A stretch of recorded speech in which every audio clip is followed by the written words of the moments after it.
Hi, everyone. Welcome into Off Air. Casey Guest alongside Kristen Kwan, and we got some exciting news. We got a sponsor for I Off Air. know. How crazy is that? We've been saying it every week. We've been like, we don't have a sponsor. And shout out to Food City. Food City, Steve Smith and a whole gang over there. Thank you for sponsoring Off Air. Woohoo. Hopefully, it's more than a 1 week sponsorship. But, we'll take what we can get here to start things off. Obviously, a big week, election week. What is election night working in the newsroom like from your perspective? You've been through many, but what was this one like here presidential wise? So this one, I just felt like this was a really big one. But then also it really, I wasn't going to say anything yesterday, but it really ran smoothly for us. You know, a lot of the times we're like running around and things are crazy. And I mean, we were still really busy and things were crazy, but like, as far as like technical side, everything went, I think, very well. And we had lots of our reporters out covering some of the big races. They did a great job. So all in all, I think it was pretty nice. This was my first presidential election on the news side. Welcome to the dark side. Yeah, now I did when I made the switch from sports to news back in 2022. I made it right before the midterm election. So it was like a couple of weeks after I made the switch. It was the November 22 election. So that was really eye-opening for me because I'd always had been in the newsroom for, over a decade here on election night, but not really involved. As I said in the past, that was kind of the week. It's like, oh, well, this is just like a Friday night for anyone that does sports with high school football, how many people are running around and the amount of food that's in here on election night. So being on the news side, I got a few under my belt, but this was my first presidential election. Obviously, that was really the big one. There were some local races that obviously we had our reporters at and stuff, but a lot of the local races were decided in the primaries back over the summer. So there weren't as many. There were a few, the Johnson City Commission went right down to the wire, but there weren't a lot of real white knuckler races locally. A lot of them happened over the summer. Right. Yeah. So that was definitely interesting. I will say too, this is the second time, maybe third election, not presidential election, but that I've been an anchor. So normally I'm out reporting and covering things. And even last time, one of the last elections, I went out and reported anyways. So this is like one of the ones where I was here the whole time. And that was different for me too. I feel like being in the field can be a lot more chaotic because you're like, oh, which person are we going to? And you're like refreshing your phone, trying to see like who's winning so that you know where to go. So that was interesting. But, also what people might not know, people who don't know a lot about news or whatnot, is election day pizza is a staple. Okay. Like if it's an election night, you're having pizza. And that's not just for WCYB. No. That is for stations all across the country. So all of the news stations are thanking their pizza places on election night because we order a lot. And shout out to, we had great pizza. Johnny Brusco's. That's a first. We've never had them before. No. Absolutely delicious. Not only was it pizza, we also had some subs, lasagna. Yeah. There was, and we put a shout out on, I believe, on our Facebook page, I think, thanking them the other night for feeding the crew. But this is one of those nights where in the newsroom, a lot of the managers, a lot of people that leave, at 5, 6 o'clock, a lot of them are here on election night. A lot of the people that work during the day in the newsroom here, they were working night side. So it was really one of those things where last night, you're talking 9:30, 10 o'clock in our newsroom. There's usually about 6 of us in there on a normal night. And there was probably 15 people here last night on election night. So it was like an all hands on deck, way more people. So the energy is exciting. I think we should come up with something here, sort of grassroots effort where the day after an election television stations should be shut down. Just put a 24-hour moratorium on and give everyone, because it is so draining when you finish that night. And then on a Tuesday, it's still kind of early in the week. And then you're like, oh, we got a couple more days to get back into it. It was definitely, for me, getting out of bed the day after the election was brutal. Now, I'm not going to complain too much. So then you get up way earlier than I do to take your daughter to school. But, I think to give everybody a break, it'd be nice if everyone could kind of catch their breath, but we have to go right back the next day and go back on with everything else. I think somewhere our sales team is like, gonna hurt you for saying that. They're like, no way. I know it's never gonna happen, but it would be nice if elections were like on a Friday or Thursday, because then it's later in the week. Now that's a better thing. Then you could Yeah. have the weekend. Yeah, but it's like when it's Tuesdays, early off part of the week. I know Fridays probably would never happen, but maybe a Thursday, Wednesday or Thursday, even if it was Wednesday, get it in the middle of the week at least. But that's just come off the election hangover. And speaking of the results, Donald Trump, the projected winner, won the race, and which means that JD Vance will become the vice president. Yes. And Casey, you actually have met him. I did. I got to meet JD Vance, I guess now Vice President-elect Vance. So when he came to the region shortly after Helene, he came to Damascus, was able to cover that event, be part of the traveling media pool that got to go along on that journey. And that was definitely an eye-opening experience. We were out at the Tri-Cities airport waiting for his plane to arrive. And then I got to interview him at the end of his visit down in Damascus, got to do a one-on-one interview with him. So that was really cool to meet him. And the only person that got the one-on-one. Yes, fortunately, I don't know why we were chosen. But what I was told was that he likes to do local media interviews when he goes to different places. And fortunately, our station, was chosen to do it. And not just our station, though, you in particular. And we have our thoughts on that, but I think it's because, you said that you guys are similar in age. Yeah, that's my theory. Yes, right? I looked up, obviously I Googled him when I found out I was going to be doing this interview with him. I believe it was maybe the day before is when I found this out. And he's 40 years old. I'm 39, so we're only about 6 months apart. We're both tall. So maybe he looked that up and he's like, that's my guy. That's the guy right there. I'm only going to take questions from him, somebody that I can look eye to eye at, who's about my height. Because JD, he's pretty tall. I mean, I'm close to 6'4", and he's every bit, it seems like, that as well. But other than that, that's about where the similarities end, because he has, a plane. He's got the Secret Service detail and way more famous yeah, that's about where it ends. Yeah, how was that behind the scenes? With Secret Service, did you see them, and were they making sure that you were in line? And yes, Ryan Renfro, who works here, he was with me that day for a photographer. We first went to the airport, Tri-Cities Airport, the private plane section of the airport. So we weren't in the main airport, but as soon as we walk in, we have our equipment, and there was a police dog there. And we had to put all our equipment off to the one side of the room. And then they said, step away from it. They took the dog over. He sniffed all of our bags. And then we had a metal detector that they put on us like a wand. And whenever they got to me, they went down to my feet and it beeped. And the guy kind of looked back up at me. And I was like, I just kind of like shook, like, I don't know. And then he did it again. It went off again down at my feet.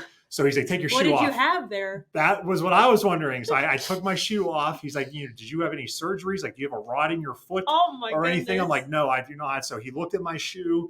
He wanded my shoe, did not make a noise. Then he goes back over my lower body. It goes off again. Were you sweating bullets a little? Like, I'm not going to get this interview. I'm not going to get this interview. I'm going to be in jail. And then I take my sock off. I hand him my sock.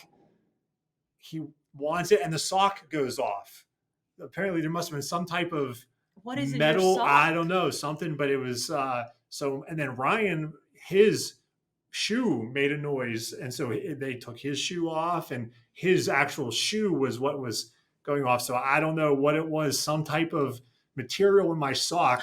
I thought at the fourth time I was going to be in the back of a Secret Service car, and never see JD Vance's plane. But it was very interesting, that process. And then we waited and, obviously politicians never on time. So he was about 45-ish minutes late than what we were told. And, but then he went to Damascus, talked with some officials there, met with people who are helping rebuild some things down in Damascus, took a tour of the downtown area, all the devastation. And then we got to do an interview right at the end there to do that one-on-one. Then that was the end of his day. He got right back in the caravan. We all went back to the airport. And he was wheels up. So, I think from wheels down to wheels up, he was here for about 3 hours. And over half of that was driving from Blunteville to Damascus and back. And that's about a 45-minute drive.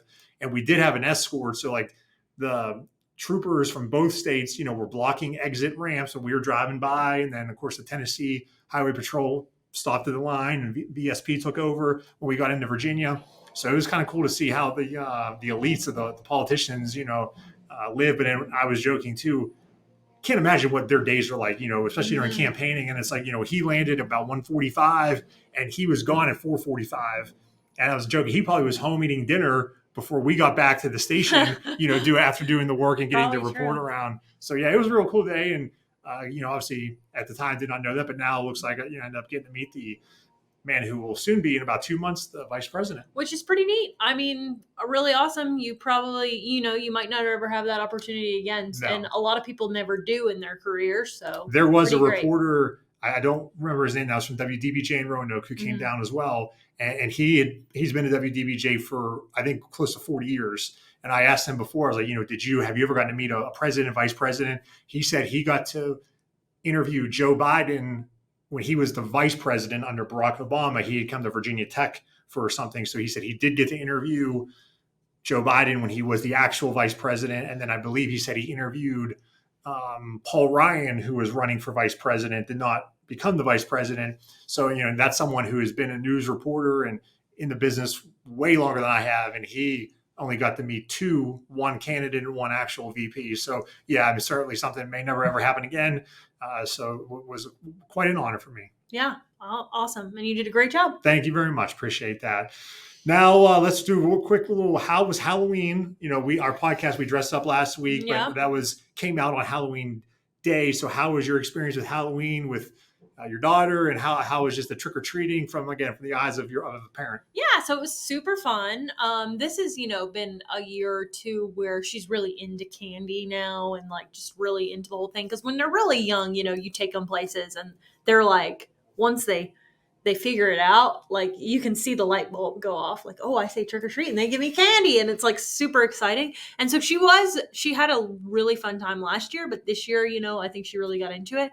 But it was just a long day for her, to be honest, too, because she had a big Halloween party at school. So we called it quits pretty early in the night, but trick-or-treaters came to our house, and honestly, I think she just enjoyed, handing out the candy to kids and saying happy Halloween to everyone that came to the house, and she just loved that. So awesome. We had a good time. Okay, yeah, that was nice Halloween there. And for the day after Halloween was our final Friday Night Rivals game. So for me, I hate that. I love being a part of that. And it was our last game.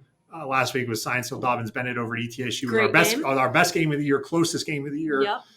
So, but as always, I say our last game is my least favorite game because it's our last one of the season. But great job by everybody here at the TV station. There are so many people that are involved in that you don't get to see, and also people that we contract that live in Knoxville that help out. Just a tremendous effort. This was our 6th full season. We do 10 games a year, our 6th full season doing it. And we have the best crew, such a group effort. I know a lot of people are okay, it's you do that for 10 weeks and you're ready for a break. But for those of us that are there every Friday, we become family. And these people, I only see 10 weeks a year. Right. These people that come from Knoxville. So it's for 10 sad. Friday, it is, it's you say our goodbyes. It's I'm not going to see you again until August, so, but it was a great way to end it with DV Science Hill playing at ETSU. It was a lot of fun. So that's one chapter, unfortunately, closed for this season with Friday Night Rivals. Another great season, though. It great job. It was. Great job to everyone. All right. While we're talking football, time to check some receipts.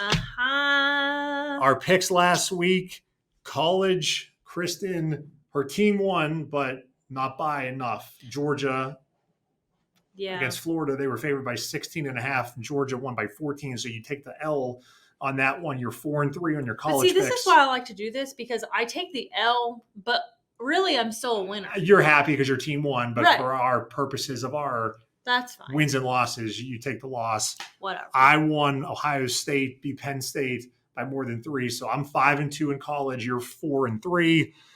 This week, we're both taking SEC games this week, and I will give you the floor first. Yes. So I'm going to take Georgia, Ole Miss, -2.5. Yeah, I think that's going to be a good game. Oh, that's the 3:30 game on Saturday. Georgia is going to Ole Miss, but the Bulldogs are favored. You said by 2.5, so you're going to say Georgia wins by more than 2 points. Yep. All right, I'm going to go in the SEC as well. Vanderbilt is hosting South Carolina in Nashville. Ooh. Both of these teams doing well. I mean, no one had Vandy where they are this year. Right. They beat Alabama. They're good. They just beat Auburn last week, and then South Carolina destroyed Texas A&M, who was in first place. So South Carolina is favored by 3.5 at Vandy. I'm going to take Vandy plus the 3.5. Wow. I think South Carolina could be due for a little letdown after that big emotional win. So I'll take Vandy plus the points in Nashville. NFL-wise, we went head-to-head last week, and I lost for the first time. The Cowboys let me down. I don't know why you would I didn't know Dak Prescott was going to get hurt in the third quarter. Well, I don't think that would have helped them any. They were losing when he got hurt. Yeah, exactly. But anyway, the Falcons were favored by 2.5. They won by a touchdown. So we are now both 5-1 in our NFL picks. Mm-hmm. So we're both doing a little better in NFL than we are in college. Your pick in the NFL this week is? So I'm switching it up a little, going with our producer, Matthew, his choice this time. So I'm going to do the Bills at the Colts. Okay. And I'm going to take the Bills -4. All right, Buffalo favorite on the road. I'm going to go, this is dangerous. I'm going to go the Denver Broncos. They're playing in Kansas City against the Chiefs. Denver is an underdog by 7.5 points. I think the Broncos keep it within that. So I'm going to take Denver plus 7.5 in Kansas City. Wow. Again, they don't have to win, just have to lose by less than a touchdown or less. All right. So those are our checking the receipts. And then I believe we have one more segment we need to do here before we wrap things up on this week's edition of Off Air. Yes, it is our tasting segment, my favorite time of the podcast, when I make Casey try things that he wouldn't normally try, Correct. Which is a long list of things because you don't try a whole lot of things. I like what I like. Yeah. Yeah, he likes what he likes. So, what I like about this is, all of these companies out here are coming up with new things to get you to buy them. And so I saw Sonic come out with their holiday specials. Okay. So we're going to be talking about the Sonic holiday specials. Let me pull it up here and get my notes. So they actually have 3 things. They have like a red velvet milkshake. Okay.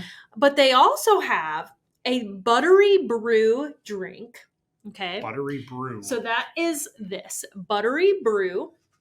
And we're gonna pull up a photo for you to see it because see how beautiful it looks. What's the description of a buttery brew? Caramel and creamy root beer brewed for the holiday season. And I know you said root beer is my the last one. time yes. we drank drinks, you said you have a root beer once a year, maybe.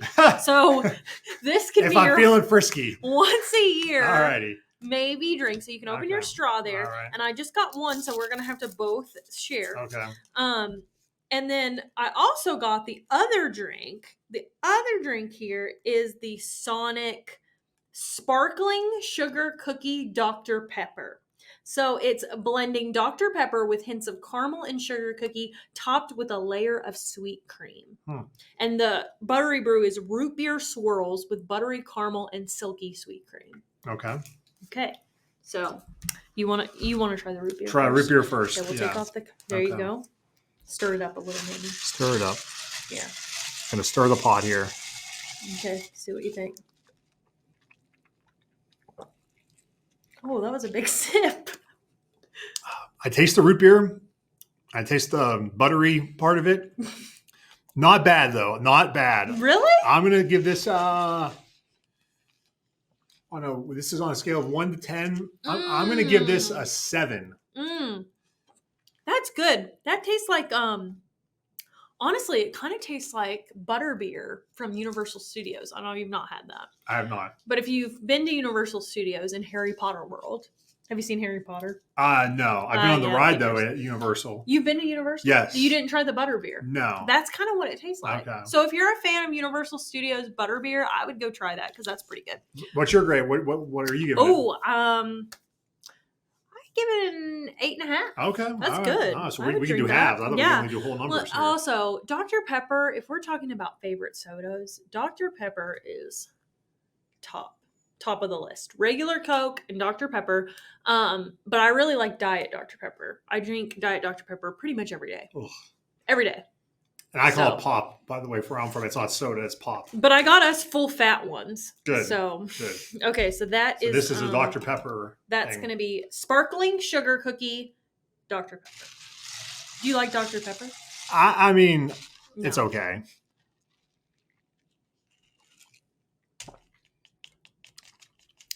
You're taking big sips. I want to be able to get a full. I only tasted the Dr. Pepper.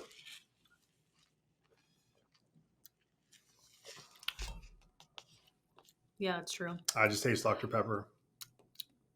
Maybe it's because we had that one first and it was so.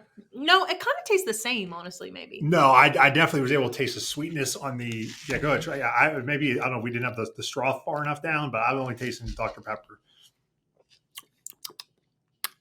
Yeah, maybe get the straw down a little bit. Yeah, further. watch your splash on the. By the It's way, fine. yeah, I'm gonna give this one a 4.